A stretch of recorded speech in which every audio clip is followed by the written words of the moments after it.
How are things? I'm taking time out of my last set to shoot this because the whole reason why I wanted to shoot this video is because I'm feeling like that right now, and it's just a fact that I'm absolutely bed up after a few hard training sessions. I've been having a groin injury recently and I'm kind of back in nearly full floor training. I've probably been pushing a bit too hard if I'm honest, but I had a tough ass training session last night, which is probably the toughest I've ever done or pushed myself mentally and physically anyway, because I've been so long out. And the weekend we had a tough one as well. Full upper body session then yesterday, and I'm doing squats here behind me now. But too many people get bogged down in what they cannot do. And I've talked an awful lot about this in my emails and posts the last few weeks, but stop focusing on what you cannot do and focus on the cans. Focus on the wins of your day, focus on the can stuff you can do, whether that's working around an injury or if you're feeling like shit and you don't want to train. Focus on what you can win and get done for that day, because training is not all about feeling unreal every day and getting the best training sessions of your life and leaving the gym feeling ecstatic or whatever it is, or even going for a run or a walk. You're not going to feel like that every day.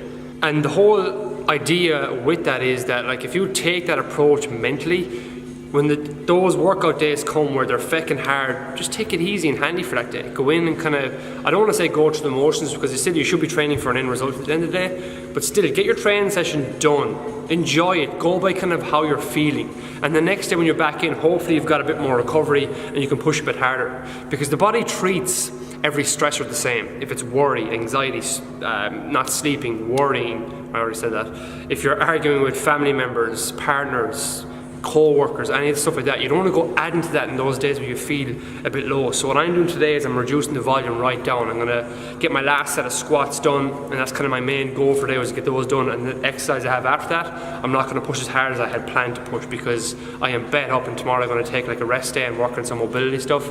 But the whole idea of this video is you're focusing too much on what you cannot do. Or if I left the session and bet myself up because I didn't push hard enough, it could put me in a mental state for the rest of the day where I don't want to be in, and it piss me off for the rest of today and the rest of my training week, if you like.